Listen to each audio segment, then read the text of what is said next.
Nalbari art স্কুলৰ একাদশ সংখ্যক জীৱন শিল্পী আদ্য শৰ্মা বঁটা প্ৰদান অনুষ্ঠান 2026 অনুষ্ঠিত।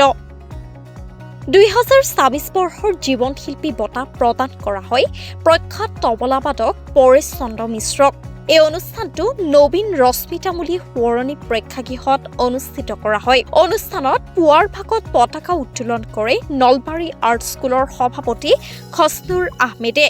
তাৰ পাছতেই গুৰুজী আদ্য শৰ্মাৰ আৱক্ষ মূৰ্তিত শ্ৰদ্ধাঞ্জলি জ্ঞাপন কৰে বিশিষ্ট সমাজকৰ্মী তথা সাংস্কৃতিক কৰ্মী অমূল্য প্ৰসাদ দাসে। ইয়াৰ পাছতেই গুৰুজী আদ্য শৰ্মা উদ্যানত গুৰুজীৰ আৱক্ষ মূৰ্তি আৰু পূৰ্ণ অৱয়ব মূৰ্তিত শ্ৰদ্ধাঞ্জলি জ্ঞাপন কৰে নলবাৰী আৰ্ট স্কুলৰ অধ্যক্ষা হিৰণময় কলিতা আৰু অসম নাট্য সন্মিলন ৰত্নপীঠ মণ্ডলৰ উপ সভাপতি ধীৰেন বৰ্মনে। লগতে নলবাৰী জিলা বাদ্যযন্ত্ৰী শিল্পী সন্থাৰ হৈ প্ৰখ্যাত তবলাবাদক পৰেশ চন্দ্ৰ মিশ্ৰদেৱক সম্বৰ্ধনা জ্ঞাপন কৰে কমল বৰ্মনে।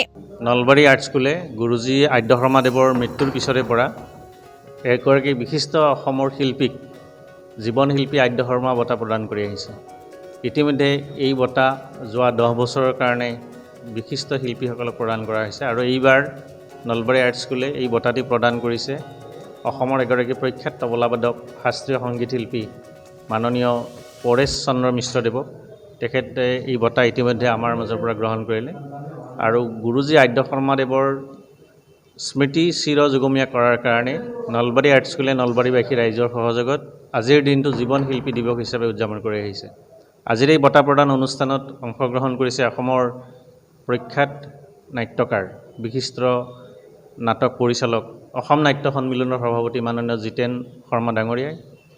বিশিষ্ট অতিথি হিচাপে আকৌ অংশগ্ৰহণ কৰিছে অসমৰ এগৰাকী বিশিষ্ট শিক্ষাবিদ মহেন্দ্ৰ নাৰায়ণ চৌধুৰী বালিকা মহাবিদ্যালয়ৰ অৱসৰী অধ্যক্ষ ডক্টৰ কৃষ্ণচন্দ্ৰ গৌৰ ডাঙৰীয়াই। নলবাৰীৰ বিভিন্ন স্তৰৰ লোকসকল আহি ইয়াত ভৰি পৰিছে আমাৰ প্ৰেক্ষাগৃহ। আমি গুৰুজীলৈ শ্ৰদ্ধাঞ্জলি জ্ঞাপন কৰিছোঁ আৰু আটাইলৈ কৃতজ্ঞতা জ্ঞাপন কৰিছোঁ। এই বঁটাত এখন গোলাম গামোচা, এখন চেলেং চাদৰ, এটি শৰাই, নগদ 10,000 টকা, এটি নলবৰীয়া জাপি, পাণ তামোলৰ এক শৰাই, তাৰ লগতে আছে বিশিষ্ট চিত্ৰশিল্পী খছনুৰ আহমেদ ডাঙৰীয়াই গামোচাত অংকন কৰা মাননীয় পৰেশ চন্দ্ৰ মিশ্ৰদেৱৰ এটি প্ৰতিচ্ছবি।